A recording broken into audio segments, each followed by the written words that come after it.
Hey,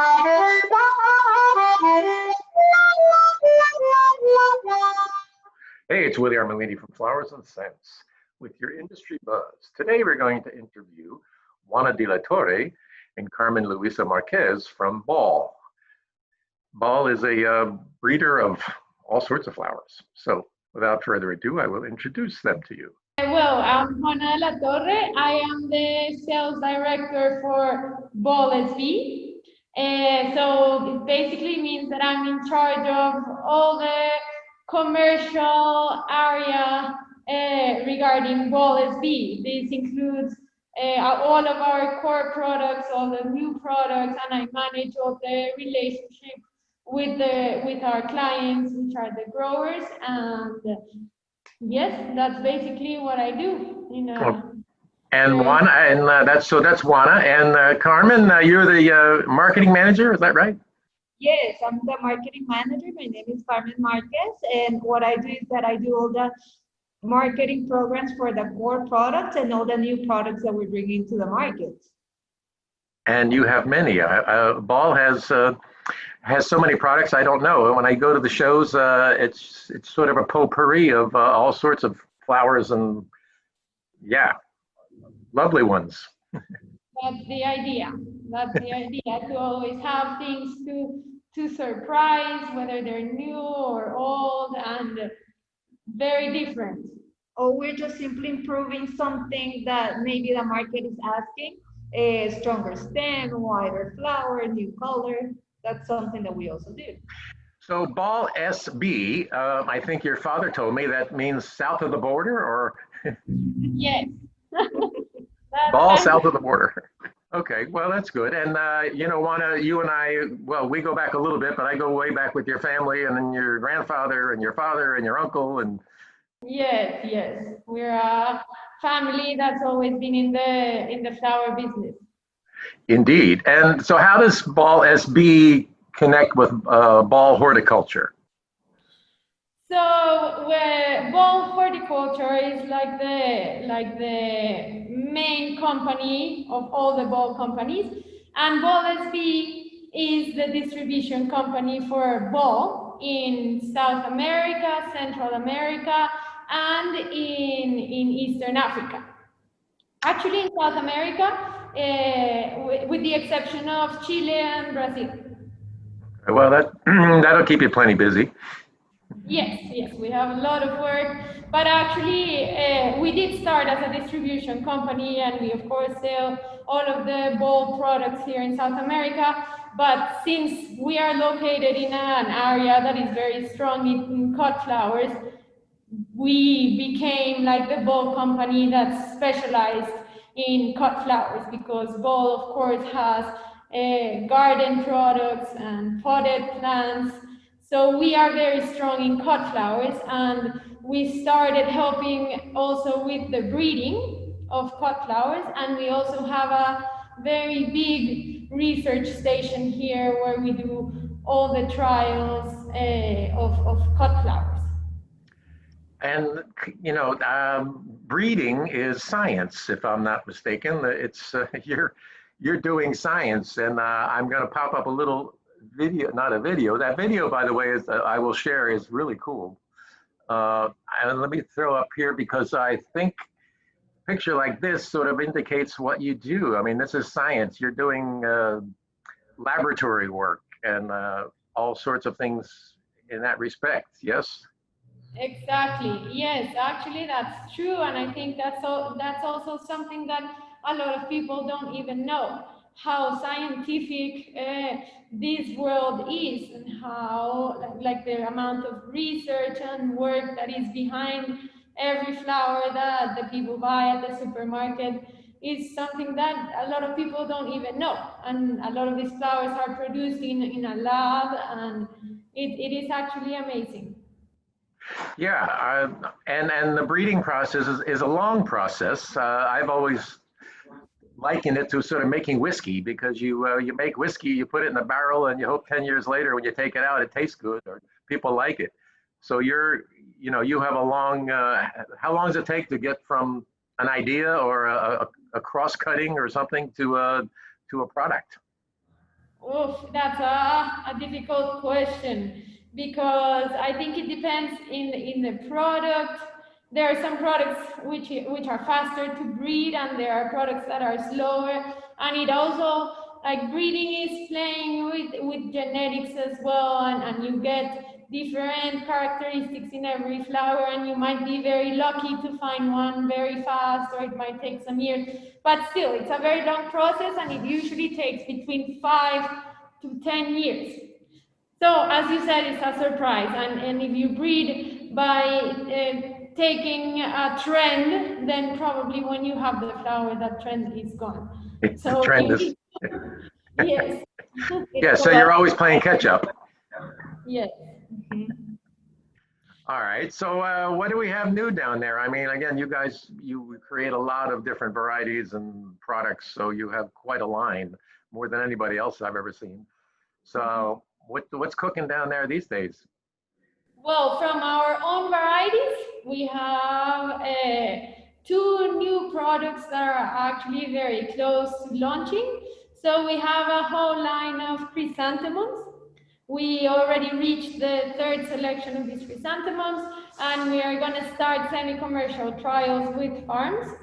So that's actually something pretty new with us, because although we've been working in the chrysanthemums for quite a long time, we've never sold, or we've never had semi-commercial varieties. So I think you might start to see some bulk chrysanthemums around.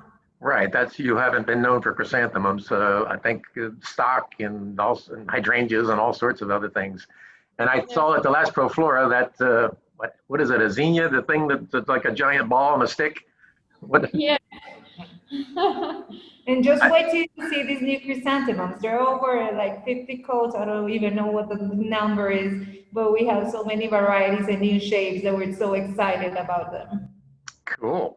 Well, I'm sure everybody's looking forward to see them. So, hey, how's life in Bogota? Obviously, you're wearing masks, so there's the issue is not gone away, or has forced us to be in this situation. How's life in Bogota? So it's been hard for us.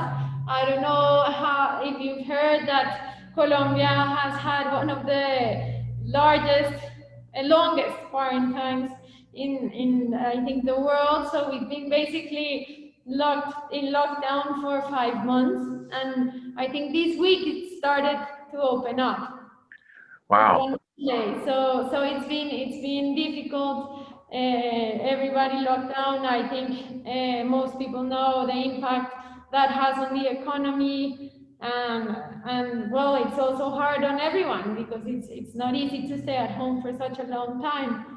So, but I think still with all that lockdown, Flores, which is the Colombian Association, did a great job with the flower industry, as it continued with the supply of flowers for the different countries that we export to.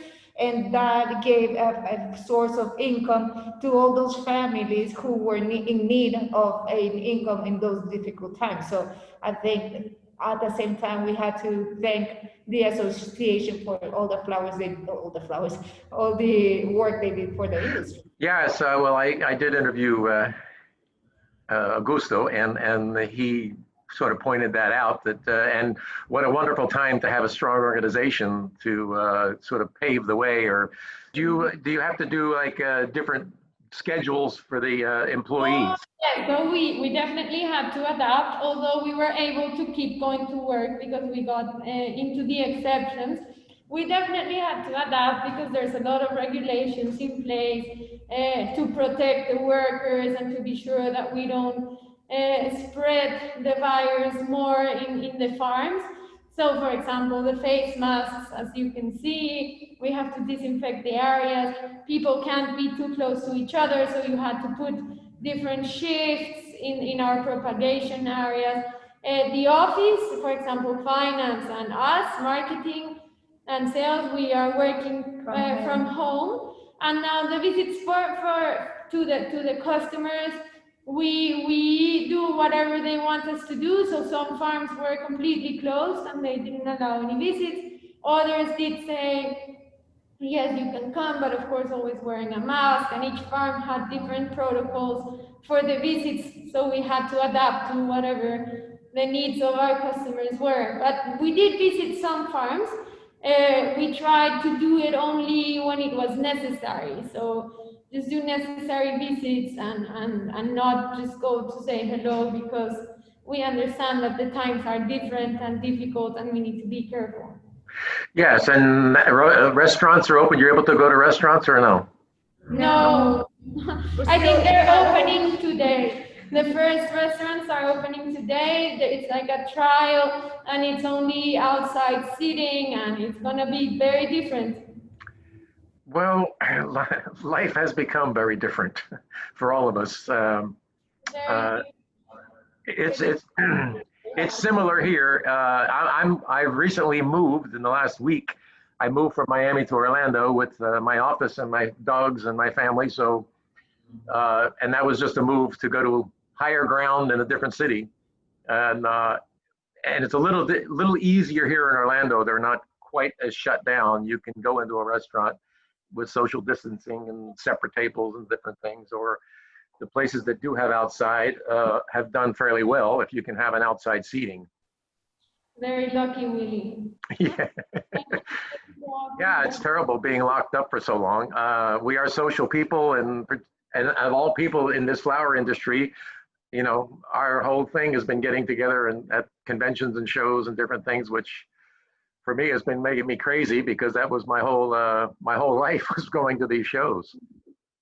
Exactly. For us as well, we were always seeing people showing our products. So for now, we're just trying to come up with new ways to show our products, to expose our new things. And we've always been a company that innovates. So this is a different kind of innovation that we have to do. We are just adapting, but we're used to having to look for new ways, and that's what we're doing now. As a matter of fact, for November, get ready because we have a surprise for all of our customers. I don't want to talk about it too much, so because I don't want to lose the surprise effect, but you will be able to see all of our new products in a different way. Okay, so you're trying to figure out, like I am, how do I communicate with my customers, and how do I pass along what you're doing to my readers, which is why we're here, and hopefully this will give them some idea, because I think people don't really understand the breeding process very well. The average florist probably has no idea how long these things take and how many codes you go through before you actually get a flower that you can market and produce. So it takes a lot of time and it takes a lot of effort, because as you said, you need to trial for a very long time until you get to where you want. And we have two different things. We can make a variety that already exists better, or we can come up with a whole new different product. So we need to, sometimes you need to be very open-minded when you're breeding, because if something very different pops up, some people might discard because it's not what they're looking for. But if you have an open mind, you can see potential that this is something different that might work. So Yeah, and I think people are having to adjust. Everybody has to adjust. This is sort of the strangest thing about this pandemic thing, is that it is in fact a pandemic. And here you are in Colombia and in Africa, and everywhere I go, everywhere you turn, you know, everybody has the same problem. So it's a life-changing event for most of us, and you know, but we persevere and we go forward, and we find better ways. So I have to admit that this interaction, I do this with my mother, my 97-year-old mother. We do this a couple times a day, and I said to her, I talk to her now more than I've ever talked to her. that's true. That can happen. And she learned how to use technology as well that perhaps she didn't before. Yeah, this is pretty forcing us to do things that we certainly wouldn't have done. And as probably you have seen, you know, I'm a musician, so I watch a lot of musicians, and we've been sort of invited into people's homes. Famous musicians, we're invited into their homes, and you see their children and their, you know, their house or whatever. It's special in a good way, I think. It's different. Yes, I think it also forces you to do things you didn't have either time or you couldn't do before, and we're changing. It's a new way. It's a new way. All right. Well, is there anything else? Is there another product you want to pop up? We're also working on hydrangeas. The hydrangeas are very different because, as you may know, there's lots of hydrangeas in Medellin, but we're working with lots of colors and different shapes of the petals, and that's going to be very exciting. And then we have our two core products that we're working on right now. One is the silvery pink, which is a very special limonium. It's a hybrid, and the color is completely different to whatever is in the market, and it's very delicate and it's beautiful. Yeah, and and that video was spot on. I don't know who did that, but they did a nice job with that. We did. We did it. Yeah. If you did that, that was good. It was very good, and I'll post a link to it here as well. Oh, look at that! Wow. This is one of the hydrangeas we've been working on. It's called the dancing angel. So that's Sort of, like a preview of what's coming. But there's I like it. Well, hydrangeas have become ridiculously popular. I'm amazed. So years ago you couldn't give them away. Now they can't get enough of them. Yes, they're beautiful. I really like these flowers. And they last, and it's sort of an arrangement all by itself.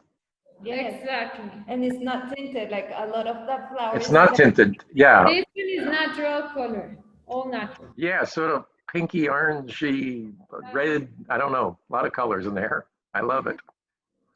Yes. All right. Well, thank you, and I'll keep that in there. And you ladies have a nice day. Thank you. I'll blow you a kiss. Goodbye. Thank you very much. Okay. Bye. Okay. Bye.